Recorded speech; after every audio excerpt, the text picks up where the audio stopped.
हाँ, so third equilibrium discuss करते हैं, सॉलिड वेपर इक्विलिब्रियम।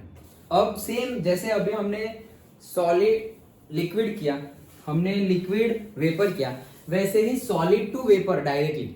ओके, वो ओम जय जगदीश कपूर। ओके सो कपूर वाला कैम्फर। ओके, सो कैम्फर में डायरेक्टली सॉलिड टू वेपर होता है। यहाँ पे हमें 2-3 एग्जांपल से आयोडीन का एग्जांपल ले सकते हैं, एमोनियम क्लोराइड का एग्जांपल ले सकते हैं, कैम्फर का एग्जांपल ले सकते हैं, जिसमें डायरेक्टली सॉलिड से क्या वेपर हो जाएगा। ओके, और फिर वेपर में से वापस आना है सॉलिड में, अभी तो इक्विलिब्रियम रीच होगा। वो ये भी ओपन में करोगे तो भूल जाओ, ओम जय जगदीश करते हैं हम ओपन में तो गया, अब वापस कपूर नहीं तो फिर खर्चा ही नहीं करते, कपूर लाते ही नहीं, वही आते हैं, वही जलाते, वही यूज करते रहते। ओके, सो क्लोज सिस्टम होना चाहिए। हाँ चलो, let us now consider this system where solid sublime to vapour phase. If we place solid iodine in a closed vessel, after some time the vessel gets filled up with the violet vapour. यही है iodine. Iodine जैसे ही तुम्हें पहले तो कुछ नहीं दिख रहा था, ट्रांसपेरेंट था, कोई कलर नहीं दिख रहा है, और जैसे ही तुम्हें वायलेट दिखने लगे मतलब आयोडीन का वेपर बना। आयोडीन जो सॉलिड लिया उसका वेपर बन गया, वो पर्पल कलर की दिखती है ऐसे। ओके, तो तुम्हें ऐसे दिखेगा, और पर्पल वायलेट कलर दिखा, और फिर क्या हो गया, वो बढ़ रहा है, मतलब पहले लाइट पर्पल था, वायलेट ही बोलो पहले पर्पल हो रहा है। ओके, सो पहले लाइट वायलेट था, और अब क्या हो गया, डार्क, धीरे धीरे डार्क हो रहा है, मतलब क्या, वेपर उसकी बढ़ रही है। फिर वापस तुम्हें देखा, अरे भाई बहुत डार्क हो गया, तब थोड़ा वापस डिम हो गया, लाइट हो गया वापस, तो वो थोड़ी कम हुई, और फिर देख, अरे तो कुछ हो ही नहीं रहा है, कलर कांस्टेंट हो गया, तुम्हें पता चल गया। जैसे वहां इसके पहले प्रेशर यूट्यूब मैनोमीटर में, मर्क्यूरी यूट्यूब मैनोमीटर में प्रेशर कांस्टेंट हो गया, तुम्हें पता चल गया कि हाँ रीच हो गया, वैसे ही वहां पर हो जाएगा। ओके, कलर कांस्टेंट हो गया मतलब इक्विलिब्रियम रीच हो गया। अब सॉलिड आयोडीन में से गैसियस आयोडीन और से वेपर आयोडीन बन रही नहीं है, ऐसा नहीं बोल सकते, बन रही है, लेकिन जो रेट पर बन रही है उसी रेट पर से जो वेपर आयोडीन है उसके पार्टिकल्स इकट्ठा होके वापस सॉलिड भी बन रहे हैं। डन। ओके, चलो।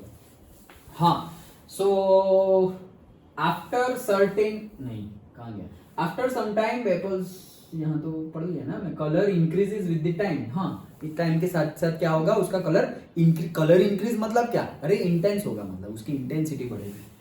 आफ्टर दिस, हाँ लिखा हुआ ये, intensity of colour increases. Okay, after certain time the intensity of colour becomes constant and at this stage equilibrium is attained.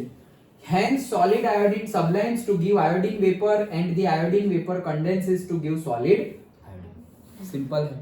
Okay, क्या सॉलिड आयोडीन लिया तो उसमें से डायरेक्टली हमें वेपर आयोडीन मिल गया। Okay, solid iodine sublimes to give iodine vapour, और vapour iodine जो भी बोलो, and the iodine vapour condenses to give solid iodine.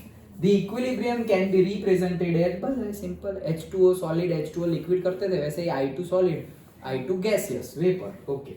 Other examples, same type of equilibrium, camphor, वही चीज, NH4Cl, ammonium chloride, same चीज। फिर से बता रहा हूँ, क्लोज्ड कंटेनर लेना है, नहीं तो नहीं मिलेगा, गया वो हवा में। ओके, चलो सिंपल है, बस खत्म, शुरू होते ही खत्म, इतना ही था रे, तो बहुत ज्यादा पानी पी गए इसके अच्छा, समझ गए। ओके, तो दैट्स इट। यहाँ पर सिर्फ एग्जांपल याद रख लेना, तुम्हें जो लिखने पड़े बुक में, वो क्लोज्ड कंटेनर यहाँ बोला है या नहीं बोला, वो लिखना पड़ेगा। ओके, क्लोज्ड ये लिखा है, closed vessel. Okay, so closed vessel is important. तीनों के तीनों केस में हमने क्लोज्ड ही लिया हुआ है, whether it is solid to liquid, थर्मस, whether it is liquid to vapour, which is say mercury YouTube manometer attached to a closed container, and whether it is this one in a closed container, iodine, ammonium chloride और camphor।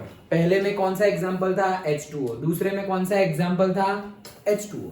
पहले दूसरे में तो H2O ही था, यहाँ पर H2O नहीं आएगा, क्यों, क्योंकि वो जाता ही नहीं है सॉलिड से डायरेक्टली वेपर में जाता ही नहीं है, तो नहीं आएगा। ओके, सो 3 एग्जांपल्स हमने लिए हुए हैं, iodine, camphor and ammonium chloride. Done. वो बीच में वो नाम भी याद रखना, ड्राई करने के लिए, एब्जॉर्ब वाटर मॉइस्चर एब्जॉर्ब करने के लिए क्या यूज किया था? Calcium chloride, anhydrous calcium chloride and और phosphorus pentoxide P2O5. Done? Okay, तो these are the important things. That's it. तो ये 3 इक्विलिब्रियम समझ में आ गए। क्या किया हमने ये चैप्टर में अब तक? पहले तो इक्विलिब्रियम समझे इंट्रोडक्शन, फिर हमने बोला कि यार इक्विलिब्रियम में भी तो केमिकल इक्विलिब्रियम भी हो सकता है, फिजिकल इक्विलिब्रियम भी हो सकता है।